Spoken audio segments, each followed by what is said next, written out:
আজকের breaking news হলো আগরতলা দশমী ঘাটের নতুন রূপ 7ই অক্টোবর মুখ্যমন্ত্রী উদ্বোধন করলেন। শারদীয়ার আলোয় সেজে উঠবে আগরতলা। পৌর নিগমের বৈঠকে মেয়রের এমনটাই ঘোষণা।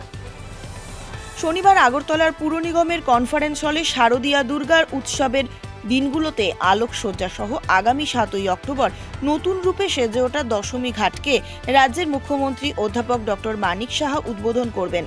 এই প্রসঙ্গে পৌর নিগমের মেয়র সহ কাউন্সিলরদের নিয়ে বৈঠক করে সংবাদ মাধ্যমে মুখোমুখি হয় একথা জানান মেয়র দীপক মজুমদার। আজকে মূলত আগরতলা পৌর নিগমের বিশেষ সভা আহ্বান করা হয়েছে আসন্ন শারদীয় উৎসব উপলক্ষে। বিগত দিনে কর্পোরেশনের কাউন্সিল মিটিংয়ে যে সিদ্ধান্তগুলি নেওয়া হয়েছিল পুজোকে সামনে রেখে আগরতলা শহরকে নতুনভাবে সাজিয়ে তোলা, পাশাপাশি নিরঞ্জন ঘাট যে দশমী ঘাট সহ আরও 12টি আমাদের নিরঞ্জন ঘাট আছে, সেগুলিকে সংস্কার করা, তৈরি করা নিরঞ্জনের জন্য। সার্বিকভাবে শহরের ড্রেন, নিকাশি ব্যবস্থা, রাস্তা, আলোর ব্যবস্থা সবগুলি যাতে পুজোর সময় ঠিকঠাক থাকে। এবং যেহেতু অনেক পুণ্যার্থী দর্শনার্থী আছে লক্ষ লক্ষ আগরতলা শহরে পুজোর সময়, সেক্ষেত্রে আমাদের পৌর নিগম বিভিন্ন ব্যবস্থা গ্রহণ করা হয়েছে। সেগুলি আজকে মোটামুটি আবার আলোচনা হবে, কতটা আমরা করেছি বা আরও কিছু প্রয়োজন আছে কি না। কাউন্সিলরদের সঙ্গে কর্পোরেশন আলোচনা হবে, আধিকারিক আছেন, কমিশন সাহেব আছেন, মেয়র আছেন, MIC মেম্বার আছেন, জোনাল চেয়ারপারসনজন আছেন, সর্বোপরি আমাদের কর্পোরেটর এবং বিভিন্ন দপ্তরের আধিকারিকরা আছেন। আলোচনা হবে। কয়েকটা দিন বাকি আছে, এর মধ্যে পাশে যদি অনেকগুলি কাজ আমরা করার ইচ্ছা থাকলেও শেষ করা যাচ্ছে না।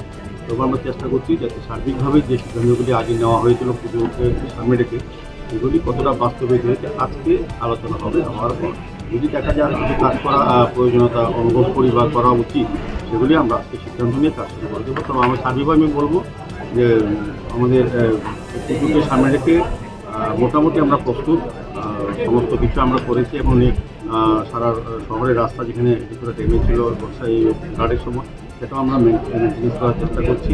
আমাদের পূর্ত দপ্তর, নগর দপ্তর, স্মার্ট সিটি সবাই মিলে কাজ করছি সঠিকভাবে পুজোটা মানুষ করতে পারে, স্বাচ্ছন্দ্যে পুজো দেখতে পারে। এবং প্রতিমা নিরঞ্জনের ক্ষেত্রেও আমরা কিন্তু আধুনিক ব্যবস্থাপনা এবার একটা অন্য মাত্রা। বিগত 2 বছর আমরা কিন্তু একটা নতুন কিছু আমাদের রাজ্যবাসীকে দিতে পেরেছি, শহরবাসীকে যারা পুজোর সঙ্গে যুক্ত আছেন তারা অভিজ্ঞতা আছে। গত 2 বছর আমরা খুব সুন্দরভাবে করেছি। এবার আমি বলবো আরও ভালো হবে, পারমানেন্টলি অনেক কিছু করার নতুন কিছু আমরা করছি। আগামী 7 তারিখ যদি ওয়েদার আমাদেরকে সহায়তা করে, আগামী 7 তারিখ মাননীয় মুখ্যমন্ত্রী প্রফেসর ডক্টর মানিক সাহার হাত ধরে আনুষ্ঠানিকভাবে সন্ধ্যা 6টায় দশমী ঘাটের যে আধুনিক নিরঞ্জন ঘাটে যেটা আমরা নতুন ব্যবস্থা নিয়ে সেটা উদ্বোধন করা হবে। এবার পুজো তো চমকের বিষয় নয়, পুজোটা হচ্ছে যাতে দর্শনার্থীরা সুন্দরভাবে পুজো দেখতে পারে, উপভোগ করতে পারে। আর শহরকে সুন্দর রাখা, পরিচ্ছন্ন রাখা ব্যবস্থা, আমাদের শহর এমনিতেই পরিষ্কার পরিচ্ছন্ন থাকে। স্বাভাবিকভাবে যেভাবে আমরা আমার সাফাই কর্মী বন্ধুরা কাজ করে, তার থেকে অতিরিক্তভাবে আমরা পুজোর সময় আলাদা গাড়ি হায়ার করি, আলাদা লোক নিয়োগ করি। এক্ষেত্রে বেশি ব্যবস্থা থাকে, মানে শহরকে পরিচ্ছন্ন রাখা, পাশাপাশি আলোর ব্যবস্থা রাখা, রাস্তা ড্রেন সমুদ্র পরিষ্কার রাখা, ব্লিচিং পাউডার দেওয়া। আমরা সমস্ত ক্লাবে বিভিন্ন সাফাই কর্মী দিয়ে থাকি, ব্লিচিং পাউডার দিয়ে থাকি, ফিনাইল দিয়ে থাকি। সার্বিকভাবে শহরকে মেইন হচ্ছে যে শহরে প্রচুর লোক আসে, সেক্ষেত্রে শহরটা যে সুন্দর থাকে, পরিচ্ছন্ন থাকে এবং রাস্তার ড্রেনগুলি যাতে ভালো থাকে, মেরামতি করা হচ্ছে। মেইনলি এটাই পুজোর সময় যেটা মানুষ চায়, সুন্দর স্বাচ্ছন্দ্যে পুজো করবে। আগরতলা পুর নিগমে এই বছর কতগুলি পুজো হচ্ছে, রেজিস্ট্রেশন করিয়েছে? গতবার ছিল 370টা, এবার কিছু কিছু বাড়বে। আমার মনে হয় অনেক সময় হয় কি বাড়ির পুজোগুলি বা কোথাও কোথাও ছোটো ছোটো পূজাগুলি তারা রেজিস্ট্রি করতে চায় না।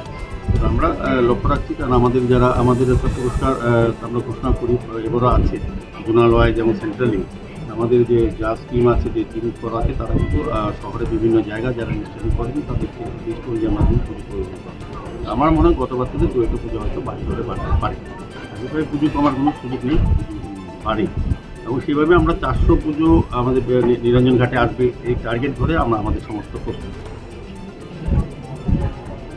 প্রতিমা নিরঞ্জনের সময় উচ্চ এটা বহু আলোচনা হয়েছে আমাদের রাজ্যের মাননীয় মুখ্যমন্ত্রীর পৌরোহিত্যে, সমস্ত ক্লাব, পুজো উদ্যোক্তা, সামাজিক সংস্থার সঙ্গে আলোচনা হয়েছে। আমরাও ছিলাম, পৌর নিগম আমরাও ছিলাম, তৎসম দপ্তর ছিল এবং মুখ্যমন্ত্রী ছিলেন নিজে, এবং আমাদের আরফা দপ্তর থেকেও বলা হয়েছে, সবার কাছে আবেদন রাখা হয়েছে যাতে ডিজে ব্যবহার না করা হয়।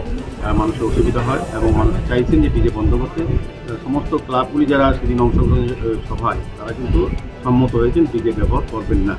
আমাদের আইনও কিছুটা এবার শক্ত করা হচ্ছে যাতে ডিজে যারা ব্যবহার করবেন সরকারি মান্যতা না দিয়ে সরকার নির্দেশ দিয়েছে সমস্ত ক্লাব সমস্ত পুজোগুলিতে কোথাও কোনো জায়গাতে ডিজে ব্যবহার করা যাবে না, অতিরিক্ত শব্দ দূষণ যাতে না হয় সেদিকে লক্ষ্য রাখতে সেক্ষেত্রে আইনগত ব্যবস্থা নেওয়া হবে। এবং আমরা বলি যে এটা আমরা অনুরোধ করছি ক্লাবগুলির কাছে, কারণ আইন করে তো সবটা করার থেকে এবং যারা নিজেরা উদ্যোগ নেবে এবং কাজটা সুন্দর হবে।